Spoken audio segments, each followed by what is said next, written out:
All right, welcome in everybody to another deep dive. Yeah. Today, we're going to be tackling a subject that's going to be particularly useful Yeah. if you are trying to take the UPSC exam, Yes. and that is international law. Right. Now, what's interesting about international law is there's no global police force, Right.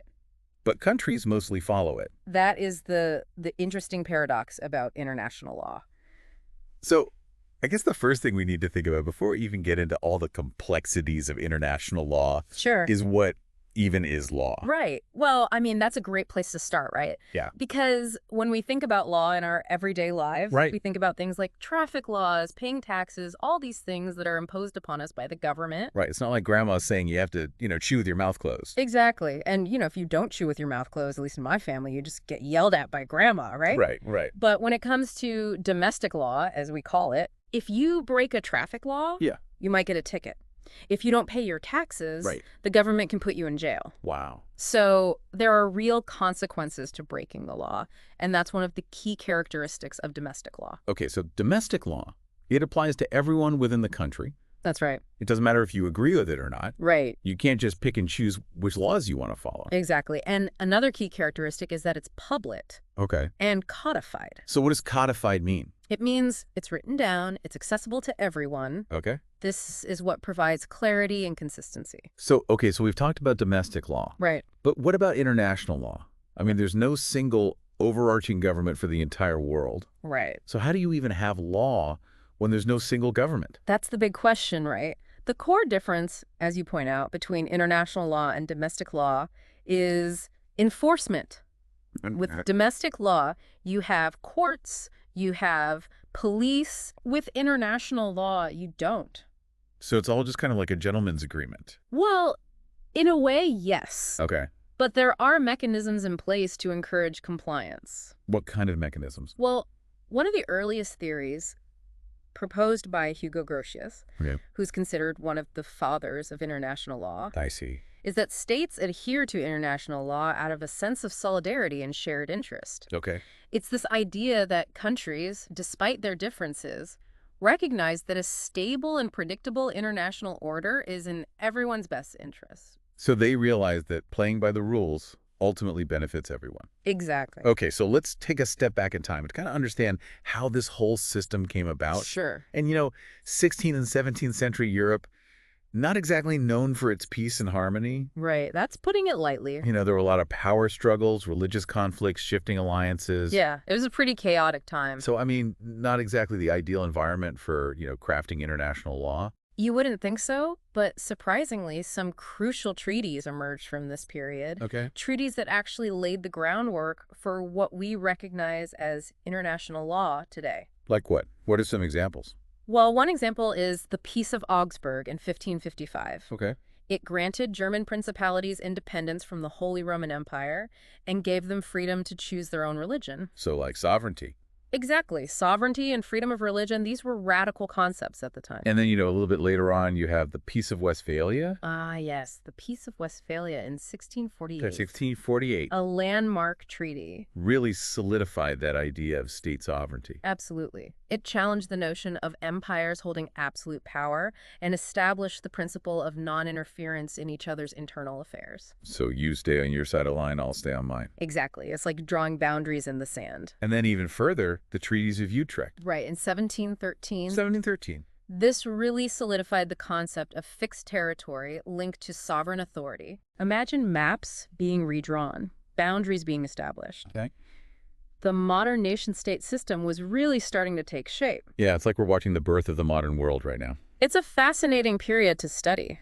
It really is. And it's during this time that Hugo Grotius, a Dutch jurist and scholar, emerges as a prominent figure in international law. Okay. He's often called the father of international law. I see. And he was really interested in the concept of a just war. Okay. So he was looking at the ethical and legal justifications for resorting to armed conflict. That's something that's, always going to be relevant, Oh, absolutely. especially in the context of international relations. Right. But before we delve too deeply into, the ethics of war and, when it's justified and when it's not, Sure. we need to kind of address this fundamental debate in international law. Right. And that is the debate between natural law and positive law. Yes. The age-old debate that continues to shape legal thinking to this day. Okay, so can you kind of break down what natural law and positive law are all about?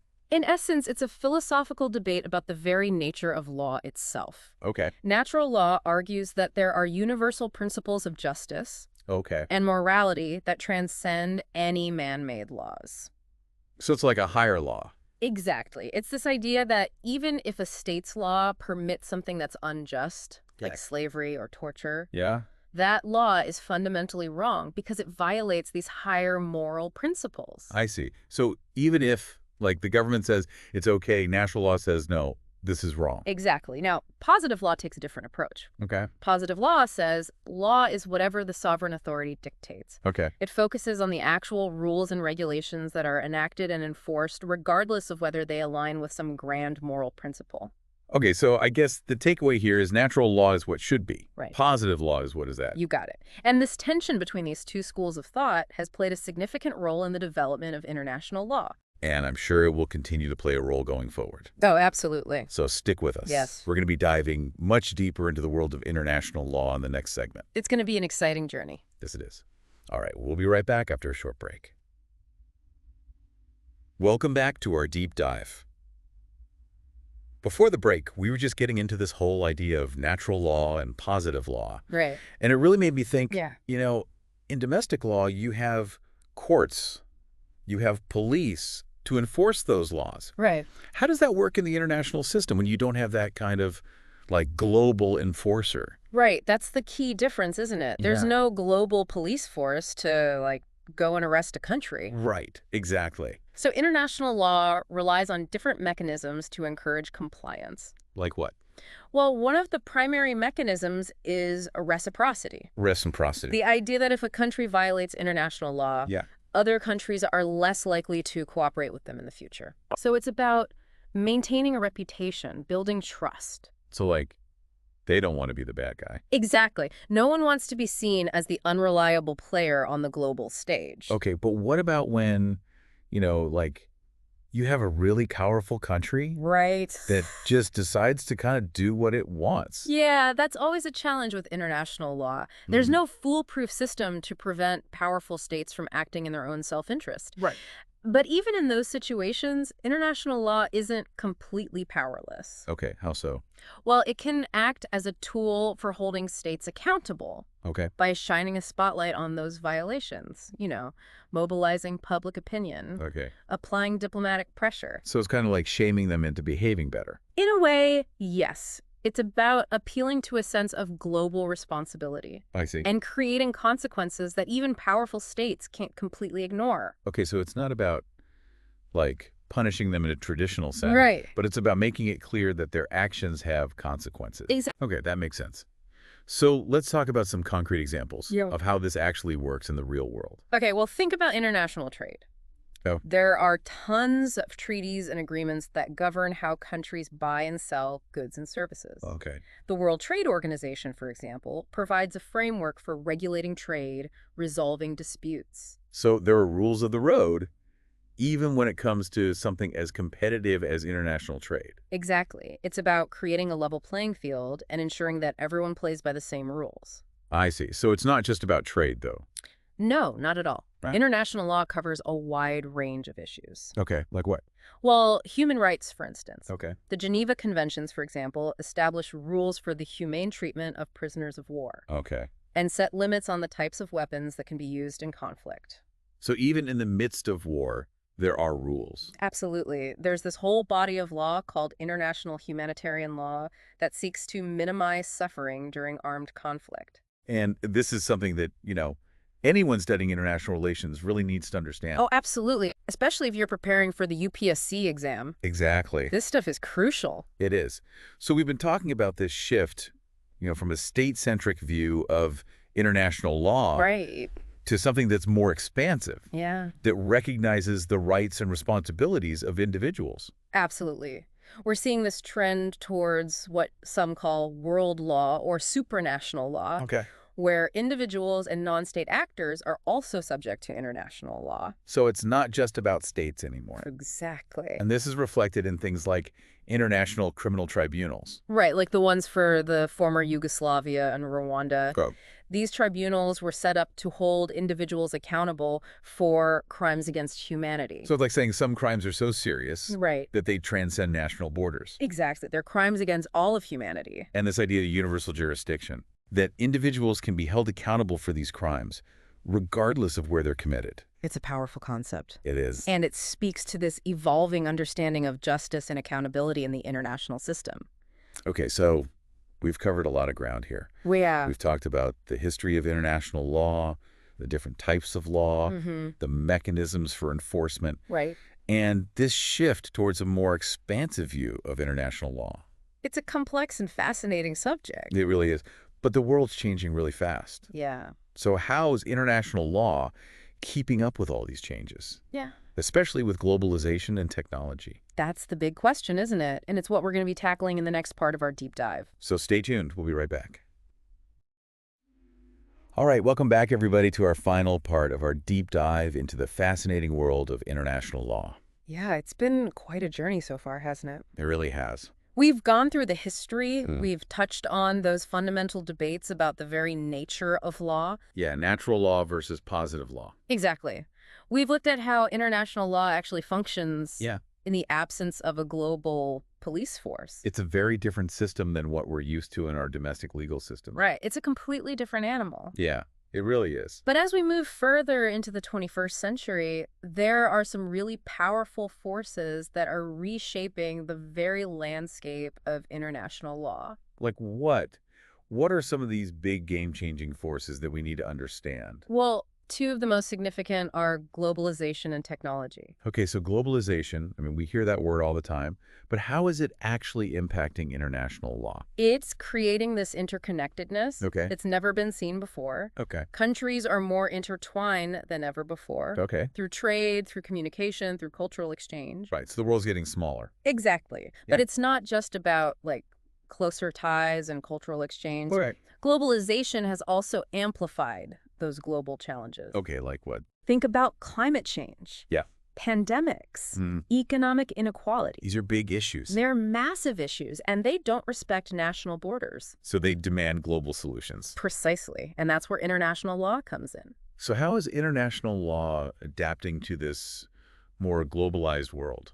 One of the key shifts we're seeing is a move towards a more collaborative approach. Okay. It's no longer just about states interacting with each other. Okay. It's about recognizing the role of non-state actors. Okay, like who? International organizations, NGOs, multinational corporations, even civil society groups. So it's becoming more inclusive. Absolutely. We need everyone on board to address these global challenges. Okay, so can you give me a concrete example of how this is playing out? Sure. The Paris Agreement on climate change is a perfect example. Okay. This agreement not only sets targets for reducing greenhouse gas emissions, Okay. it also recognizes the crucial role that businesses and cities can play in reaching those targets. So it's not just about governments telling each other what to do.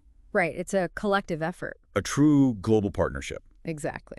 Okay, so we've talked about globalization. Yeah. But what about technology? How is that changing the game when it comes to international law? Technology is a double-edged sword.